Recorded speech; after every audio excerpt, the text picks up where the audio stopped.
ఇది నోవహు కుమారుడగు షేము హాము యాపెత్ అనువారి వంశావళి. జలప్రళయము తరువాత వారికి కుమారులు పుట్టిరి. యాపెతు కుమారులు గోమెరు మాగోగు మాదయి యావాను తుబాలు మెషెకు తీరసు అనువారు.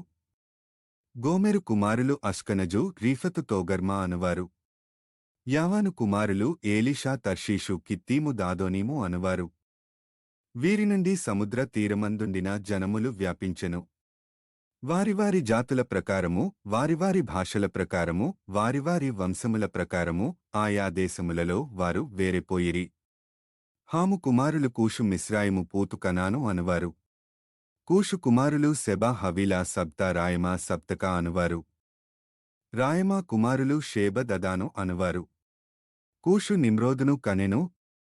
అతడు భూమిమీద పరాక్రమశాలియే యుండుటకు ఆరంభించెను. అతడు యెహోవా ఎదుట పరాక్రమముగల వేటగాడు. కాబట్టి యెహోవా ఎదుట పరాక్రమముగల వేటగాడైన నిమ్రోదువలె అను లోకోక్తి కలదు. షీనారు దేశములోని బాబెలు ఎరుకు అక్కదు కల్నే అను పట్టణములు అతని రాజ్యమునకు మొదలు. ఆ దేశములో నుండి అష్షూరుకు బయలుదేరి వెళ్లి నీనెవెను రహోబోతీరును కాలహును నీనెవెకును కాలహుకును మధ్యనున్న రెసినును కట్టించెను. ఇదే ఆ మహాపట్టణము. మిస్రాయిము లూదీలను అనమీయులను లెహాబీయులను నప్తుహీయులను పత్రుసీయులను కస్లు హీయులను కఫ్తోరీయులను కనెను. ఫిలిస్తీయులు కస్లు హీయులలో నుండి వచ్చినవారు. కనాను తన ప్రథమ కుమారుడగు సీదోనును హేతును యెబూసీయులను అమోరీయులను గిర్గాషీయులను హివ్వీయులను అర్కీయులను సినీయులను అర్వాదీయులను సెమారీయులను హమాతీయులను కనెను. తరువాత కనానీయుల వంశములు వ్యాపించెను.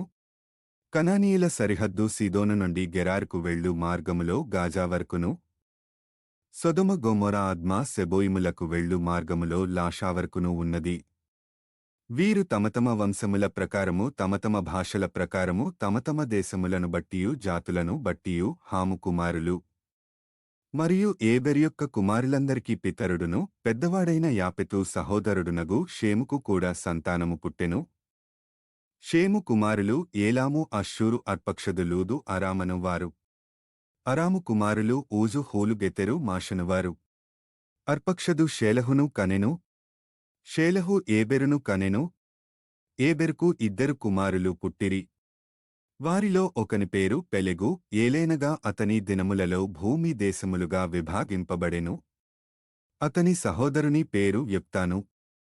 యొక్తాను అల్మోదాదును షెలపును హసర్మా వెతును ఎరహును హదోరమును ఊజాలును దిక్లాను ఓబాలును అబీమాయిలును షేబను ఓఫీరును హవీలాను యోబాబును కనెను. వీరందరూ యొక్తాను కుమారులు. మేషా నుండి సపారాకు వెళ్ళు మార్గములోని తూర్పు కొండలు వారి నివాస స్థలము. వీరు తమతమ వంశముల ప్రకారము తమతమ భాషల ప్రకారము తమతమ దేశములను బట్టియు తమతమ జాతులను బట్టియు షేము కుమారులు. వారివారి జనములలో వారివారి సంతతుల ప్రకారము నోవహు కుమారుల వంశములు ఇవే. జలప్రవాహము గతించిన తరువాత వీరిలో నుండి జనములు భూమి మీద వ్యాపించెను. ఆదికాండము 10వ అధ్యాయము.